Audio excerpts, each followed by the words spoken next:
Hola a todos.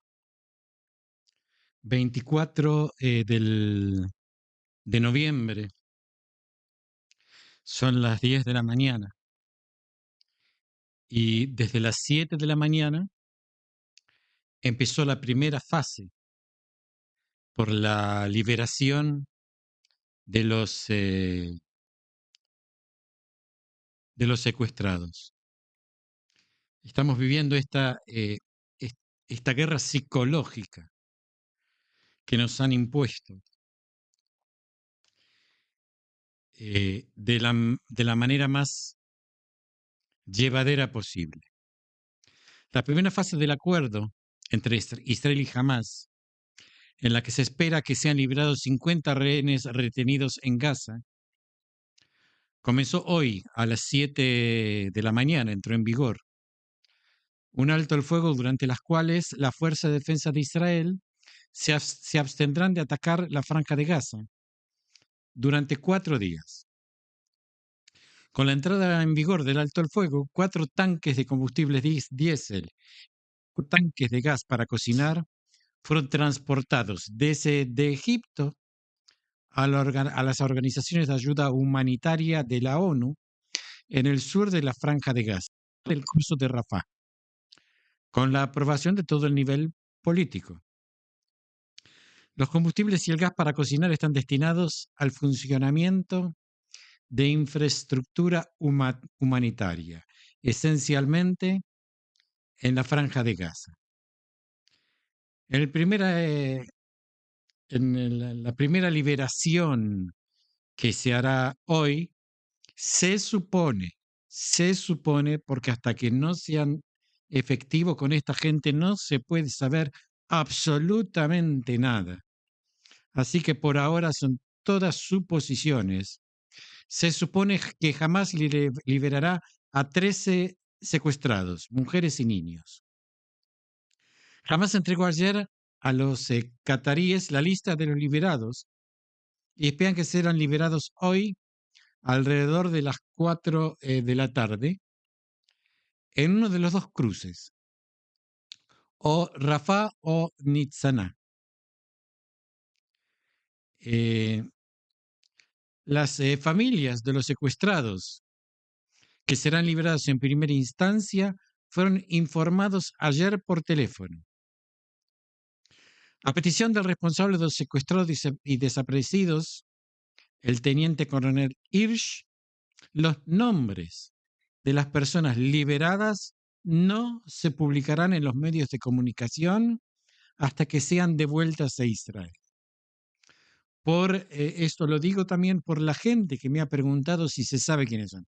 Sí se sabe quiénes son, pero tenemos prohibido publicar los nombres de estas personas hasta después de las 4 de la tarde, que teóricamente van a ser, si Dios quiere, devueltos. Al mismo tiempo que la liberación de los 13 prisioneros secuestrados, se espera que jamás entregue una segunda lista de 12 secuestrados que serán liberados teóricamente mañana. El portavoz del Ministerio de Asuntos Exteriores de Qatar afirmó ayer que durante los 4 días del alto el fuego se recogerá información sobre los secuestrados que quedaron en Gaza, porque según dice Hamás, no tiene los datos de todos los secuestrados y por eso necesita estos 4 días. ¿Le creemos de que Hamás no sabe dónde están los secuestrados? Los secuestrados serán transferidos a representantes de la Cruz Roja y luego serán transferidos a representantes de la Fuerza de Defensa de Israel. Al recibir a los secuestrados en el campo, se les realizará un examen médico rápido y si alguno requiere tratamiento médico urgente, será trasladado en avión al Hospital Soroka de Beersheba. Y en caso contrario, serán trasladados en helicóptero a uno de los 5 centros médicos asignados para este fin, donde serán trasladados donde serán tratados en un recinto aislado. Tras el tratamiento médico y el encuentro con las familias, las mujeres serán sometidas a un interrogatorio de seguridad. Los niños no serán interrogados en esta primera etapa. Una vez completado el proceso de acogida de los secuestrados, Israel liberará a 39 palestinos, menores y mujeres. Serán liberados en su zona de residencia. O sea que si esta gente vive en Jerusalén, serán liberados en Jerusalén; si viven en Hebrón, serán liberados en Hebrón, etcétera, etcétera, etcétera. El número de prisioneros palestinos está determinado por una clave de 3 prisioneros por cada secuestrado liberado en Gaza. Esta mañana, la Fuerza de Defensa de Israel también completaron una preparación operativa a lo largo de la línea del alto el fuego en el momento del acuerdo. Las fuerzas bajo el mando de la División 36 y la participación de las Fuerzas Especiales de Unidad Yalam destruyeron una ruta de túneles subterráneos y una serie de túneles, pozos en la zona del Hospital Shifa. Durante el día, las Fuerzas de Defensa de Israel continuaron en tierra, aire y mar destruyendo objetivos terroristas. Voy a aclarar que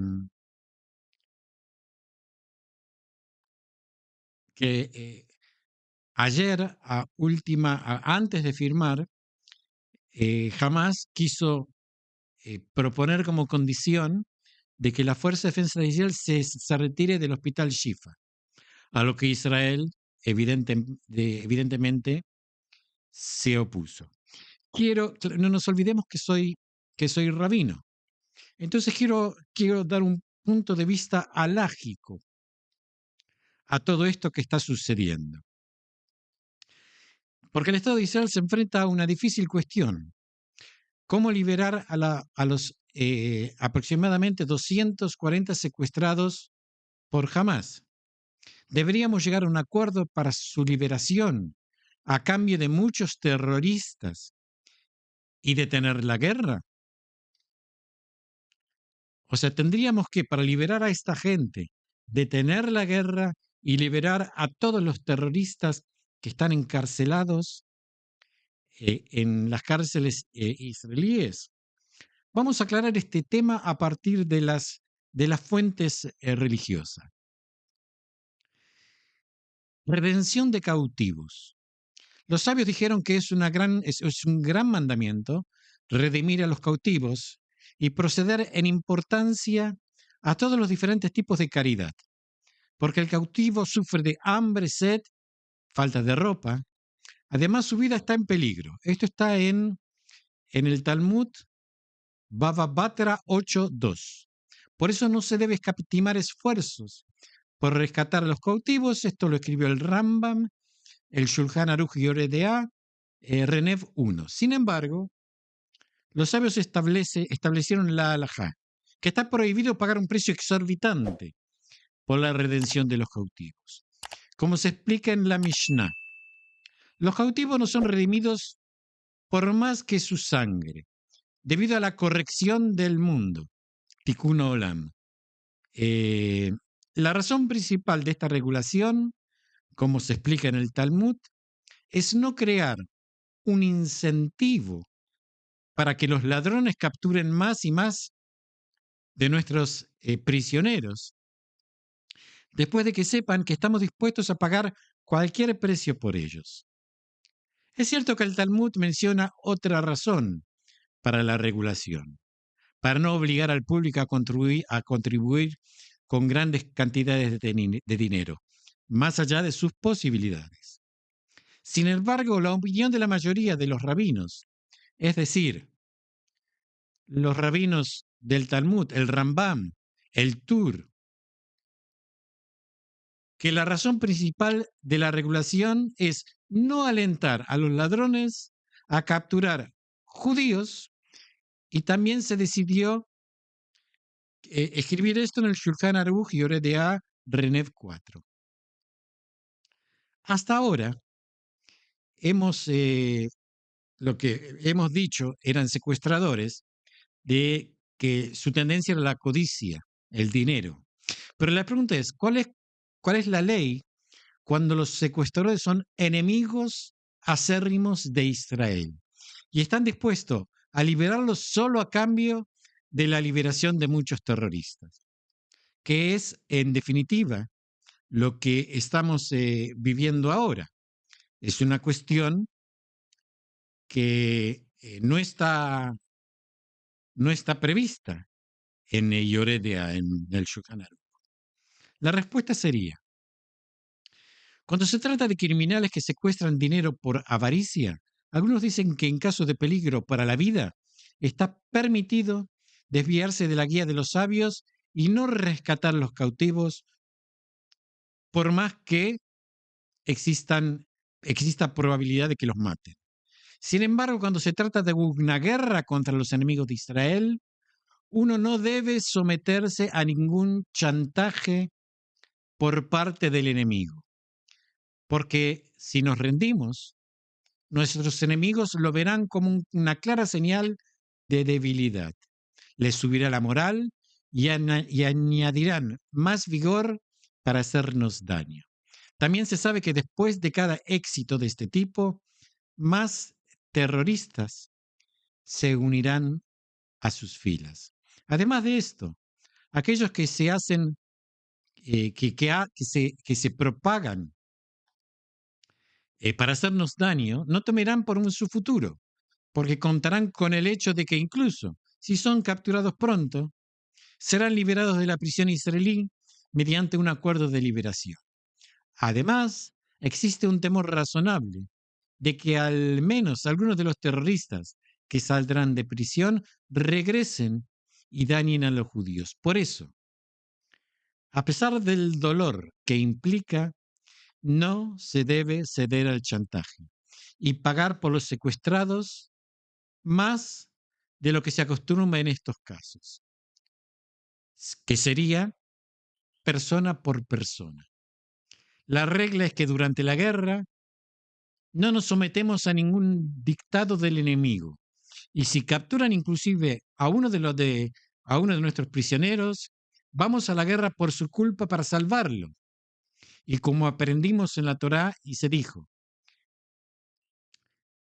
y el rey cananeo de Arad, que está sentado en el Negev, oyó que Israel venía a través de los esteritas y peleó con Israel y quedó cautivo de ella. Bamidbar 21:1.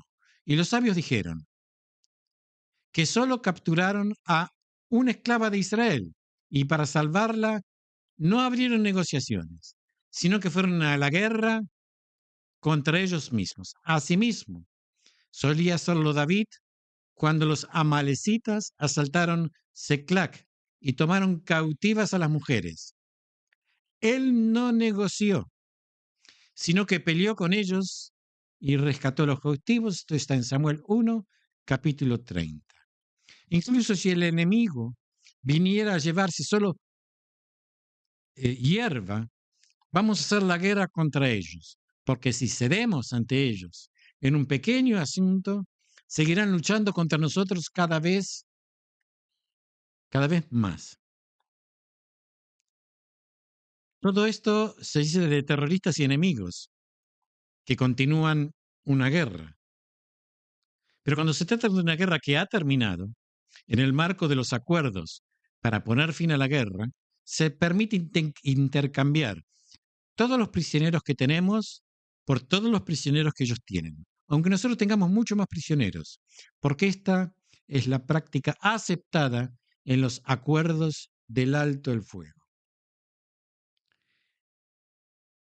Esta es, eh, esta es mi opinión, sacando todo sentimiento de lado, aparcando el sentimiento y basándome únicamente en lo que dice la halajá, la ley. Claro que uno puede adoptar o no adoptar esta posición, pero esto es lo que dice la ley. Si uno por una cuestión sentimental piensa otra cosa o siente otra cosa, está bien, está bien. Nadie, nadie va a cuestionar. Es un tema sumamente delicado. Bueno, esto es todo por hoy, hoy a la mañana. Eh, eh, espero poder llegar a tiempo antes de que entre Shabbat para decir qué fue lo que sucedió, si se entregaron o no se entregaron los prisioneros. Y si no, nos veremos en Motzei Shabbat, o sea, cuando termine el Shabbat, sábado de la noche. Si no nos vemos, Shabbat Shalom para todos y nos seguimos viendo si Dios quiere.